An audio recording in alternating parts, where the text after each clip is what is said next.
Good morning mga friend! Happy New Year! So, breakfast na po tayo mga kaibigan. Ayan ang ating breakfast. Meron tayong tikoy. Tsaka yung ating malagkit na, ano ba tong tawag dito? Malagkit na bigas. Yan, kakanin. So, syempre, masarap na partner dito yung mainit na coffee espresso. Tapos, hinaluan natin yan ng coffee mocha. Sarap.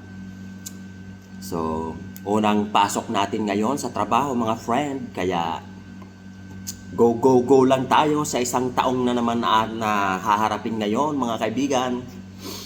Sana ay maayos at ligtas tayo sa buong taong ito at maging magaan lang yung mga problemang darating sa atin. O, di ba?